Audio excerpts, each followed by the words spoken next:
Aqui do estado de São Paulo, Tarcísio de Freitas. Muito boa noite, governador. Seja bem-vindo aqui ao programa Oeste Sem Filtro. Boa noite, Paulo. Boa noite, Augusto, Ana Paula, Silvio. Prazer estar aqui com vocês. Governador, os trabalhadores da Sabesp também aderiram à greve de hoje, a paralisação de hoje. O José Fagian, presidente do Sindicato dos Funcionários da Sabesp, pertence ao Diretório Paulista do PCdoB. Minha pergunta é a seguinte: como é que está o processo de desestatização da Companhia de Saneamento do Estado e o diálogo com esses sindicatos, governador, uma vez que as principais lideranças dessa paralisação de hoje são contra as privatizações? Olha, é claro que os presidentes de sindicato vão ser contra privatizações, porque eles vão defender os interesses corporativos, e até numa visão limitada, porque, por exemplo, no caso da Sabesp, eles deixam de perceber que a Sabesp vai se tornar talvez uma das 3, 4 maiores companhias de saneamento do mundo. A gente vai passar a ter mais mobilidade na carreira, mais oportunidades de crescimento, mais oportunidade de participação nos resultados, que com certeza virão. Ou seja, fazer parte de uma grande empresa privada. Se eu fosse servidor, eu não teria medo de fazer parte de uma grande corporação. Aliás, e achar preferível. O processo da Sabesp está mais adiantado, a gente terminou a fase 0 dos estudos. A partir daí, a gente começou a apresentar para os prefeitos que são atendidos pela Sabesp. Conversamos aqui com mais de 300 prefeitos, dos 375. A gente deve fazer mais 2 rodadas de repescagem aí com os prefeitos que faltaram na primeira chamada que nós fizemos. E na conversa com o Tribunal de Contas do município, faremos o mesmo com o Tribunal de Contas do Estado. Começamos também uma conversa com o presidente da Câmara de Vereadores de São Paulo, vamos falar com a Assembleia Legislativa, deputado por deputado, explicando o modelo e, obviamente, no tempo oportuno, nós teremos a submissão de consulta pública, de audiência pública. Estamos conduzindo um modelo que está muito robusto, a gente está fechando todas as pontas, para ter uma excelente regulação, para ter um grande projeto, que vai ser bem sucedido, vai transformar o saneamento no estado de São Paulo. Perfeito, governador. Agora a gente vai abrir a rodada para as perguntas dos nossos comentaristas. Augusto Nunes. Governador, uma boa noite, é um prazer conversar com o senhor. Eu acho que o bom funcionamento das linhas já privatizadas do metrô demonstrou o acerto da linha que o senhor está seguindo. Quais serão os próximos passos? Veja, nós vamos continuar estudando, os estudos estão em desenvolvimento. A nossa ideia é fazer o melhor estudo possível para verificar que oportunidades nós temos. A ideia é transferir as linhas para a iniciativa privada e, ao mesmo tempo, puxar mais investimentos por meio de construção de linhas novas, e aí a gente vai ver como que essa conta fica, se o Estado participa, se a gente vai entrar no modelo de PPP ou concessão simples, ou mesmo a privatização.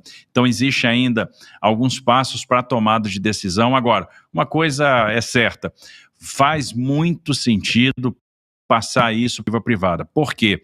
A gente recupera a capacidade de investimento, e investimento em transporte metroferroviário é pesado. Por exemplo, nós já publicamos o edital de concessão da linha 7, que está no mesmo contexto do trem Intercidades, a ligação Campinas-São Paulo. Faz parte desse projeto. E ali a gente está falando de 13,8 bi. Ou seja, Estado nenhum tem condição de arcar com investimentos dessa ordem de grandeza, dezenas de bilhões de reais. E só vai ser possível, Paulo, empreender essa jornada só na questão do saneamento. A gente está falando de 66 bi que serão investidos até 2029. Só é possível empreender essa jornada trazendo a iniciativa privada para o jogo. Perfeito. Quem pergunta agora, Fernão Lara Mesquita. Boa noite, governador. Como é que ficou a história da reforma tributária, governador? Tinha um grande componente de dúvida política a respeito dela, no que ela poderia fazer com a federação. Como é que está evoluindo essa questão? Olha, eu acho que a gente ainda tem esse componente de dúvida, né? Eu acho que ninguém entendeu o movimento que foi feito na Câmara dos Deputados. Depois de debater muito, e nós fizemos várias simulações aqui para preservar o interesse do Estado e para ver se São Paulo ganhava ou perdia a tributária, e concluímos que São Paulo ganhava. São Paulo é um dos estados mais prejudicados com a guerra fiscal, a gente perde muito em créditos outorgados, em créditos fixos. A gente tinha que defender de alguma forma a questão da federação. A questão da participação popular no Conselho Federativo é muito bem-vinda. O recorte populacional ou outro mecanismo que garanta uma governança que nos dê igualdade de condições em todos os estados, ou seja, o que promova, por exemplo, um consenso. Esse Conselho Federativo tem que ser um mero agente operacionalizador de uma conta. A lógica é ter uma conta centralizada para facilitar as operações de crédito e débito, para que os estados possam receber com oportunidade as suas cotas partes, a mesma coisa acontecendo com os municípios, as empresas possam ser creditadas rapidamente, esse é o grande objetivo do empresariado, não ficar mais com créditos tributários retidos e, obviamente, disciplinar uma coisa que fatalmente vai acontecer, que é o resíduo tributário. Essa conta vai gerar um resíduo tributário. Nós poderíamos operar isso de forma descentralizada, com um mecanismo de garantia, contra-garantia? Também poderia. Isso traria uma complexidade para o sistema. Ganha-se em governança, mas perde-se um pouco em velocidade.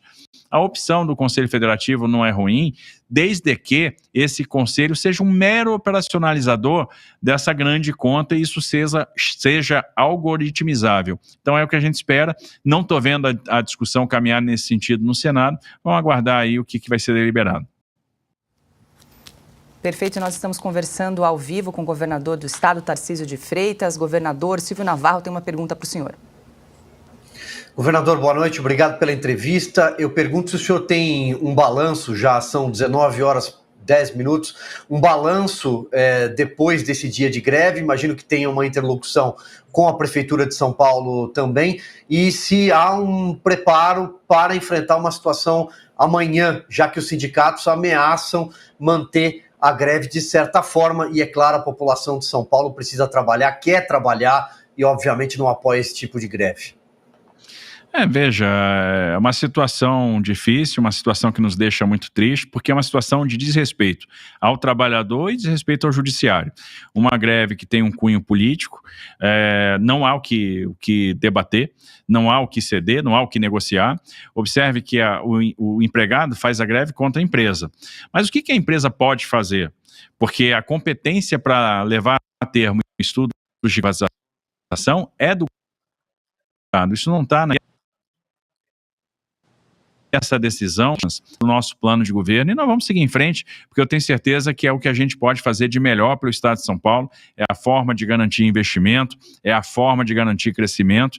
Então nós vamos continuar estudando concessões, privatizações, como estava previsto. Não vamos desviar 1 milímetro da meta, a gente está muito determinado a fazer isso. Houve uma coordenação com o Estado de São Paulo no dia de hoje, para que a gente tivesse o ponto facultativo, para que a gente tivesse novos itinerários em linhas de ônibus, para que a gente tivesse liberação de abono de faltas, nós pudéssemos, por exemplo, compensar consultas e garantir a posição das pessoas na fila. Então, e aí a gente percebe a importância de haver diálogo entre governo de estado e prefeitura. Vamos acompanhar o que o sindicato vai deliberar. Se for pela permanência da greve, vamos ver se eles vão cumprir as decisões judiciais que foram emanadas. A última decisão, que agrava a punição, traz alguns recados bastante duros do judiciário com relação ao descumprimento das medidas que foram estabelecidas pela Justiça, e é muito triste ver esse desrespeito à Justiça. Então, quem não respeita o cidadão, quem não respeita a Justiça, não vai respeitar ninguém. É uma pauta corporativa, estão defendendo o próprio umbigo, né, porque tem medo da iniciativa privada, né, não estão se garantindo. E nós vamos seguir em frente. Se eles quiserem prorrogar esse caos, nós vamos novamente recorrer ao Judiciário. Tem uma hora que isso vai ficar insustentável, vamos ter que tomar outra medida. Me lembro do que o Reagan, por exemplo, fez nos Estados Unidos quando houve uma grande greve de controladores de voo. Bom, o senhor tocou no nome de Ronald Reagan, vou ter que chamar aqui a Ana Paula Henkel para fazer uma pergunta para o governador. Diga lá, Ana. Boa noite, governador. Falávamos exatamente sobre o Reagan aqui no programa e o programa de privatizações dele como governador da Califórnia, depois presidente dos Estados Unidos, e os 25 anos de sucesso depois que os americanos colheram depois do programa de privatizações do Reagan. Governador, uma greve obviamente política, né? O senhor, como ministro da Infraestrutura, conheceu muitos estrangeiros, né? Investidores estrangeiros que podem também vir a fazer essa parceria de concessões e privatizações no estado de São Paulo. O senhor teme que, diante de um judiciário infelizmente infestado de políticos também, isso possa atrapalhar esse parecer dos investidores estrangeiros entrando no Brasil? Não temo. Eu acho que o que vai garantir a vinda dos investidores estrangeiros para os nossos projetos é a capacidade de estruturar bons projetos, é a capacidade de regular bem esses projetos. Então, nós estamos investindo muito tempo em modelo, estamos investindo muito tempo nos projetos, investindo muito tempo na regulação, na construção regulatória, contratual, e realmente que o investidor vai ter uma garantia, vai ter uma certeza. Aprimoramos muitos mecanismos de compartilhamento de riscos e essa oposição que existe aí a esses movimentos é normal. A gente enfrenta em todos os casos de desestatização, a gente não se surpreende com isso, é um movimento esperado e nós vamos manter a nossa impulsão e eu tenho certeza que vamos superar esses problemas todos. Vamos oferecer bons modelos para a sociedade, nós temos a legitimidade para propor isso e vamos estruturar, saber o que a gente sabe fazer, isso lá fora, e lá na frente vamos ter o leilão, assinatura de contrato, um privado vai assumir, vai ter um bom ambiente e esses problemas todos serão superados, essas mazelas todas serão superadas e a gente vai libertar o cidadão de São Paulo do jugo desses sindicatos irresponsáveis. Governador, mais uma questão, como é que o senhor responde às críticas que têm sido feitas de que o governo do estado não tem tido diálogo com os sindicatos? Alguns opositores do senhor disseram que o senhor foi intransigente com a categoria dos sindicatos. Como é que o senhor responde a essas críticas, governador? Assim, eu não sei o que eles queriam que a gente negociasse nesse momento, porque observe, eu quero participar, o estudo está em andamento. Todo estudo de desestatização, de concessão, de privatização tem a sua fase de manifestação, tem a sua fase de consulta pública, tem a sua fase de audiência. Isso é preconizado na legislação. Tem o momento de participação social. Nenhum projeto, uma audiência pública da forma que entrou. A gente está, por exemplo, estruturando agora a concessão da Litoral, que vai a leilão no início do ano que vem, né? Então é um misto de algumas rodovias, pega lá Mogi Dutra, Mogi Bertioga, a SP-55, da Baixada Santista até o entroncamento com a Regis Bittencourt, em Miracatu, e nós tivemos aí um amplo debate no período de consulta pública, falamos muito com os prefeitos, falamos com os cidadãos e conseguimos estruturar um projeto bastante razoável, ou seja, o projeto que saiu da consulta pública é um projeto diferente daquele que trouxe. Isso mostra, não há de se questionar ou de se querer participar agora quando você está na prancheta, quando você ainda está estruturando, você está estudando. Eu tenho que ter o que mostrar. E, na verdade, essa greve não tem nada de falta de diálogo. O que tem é a tentativa de imposição de uma visão retrógrada, ultrapassada, usando o cidadão como escudo, prejudicando o direito de ir e vir, querendo sobrepor um pretenso direito ao direito dos demais, ao direito dos outros, né? Então, o que eles queriam debater conosco? Eles não têm pauta para debate. Exigir a interrupção dos estudos, claro que isso não vai acontecer, né? Exigir um retrocesso do governo. A gente quer que você cancele o edital que foi publicado de concessão da linha 7, que é o edital do trem Intercidades, a ligação Campinas-São Paulo. Zero chance disso acontecer. Nós vamos seguir em frente, vamos enfrentar essas questões e não tem absolutamente... falta diálogo do lado deles, né? Porque se houvesse diálogo, eles não iam parar os serviços.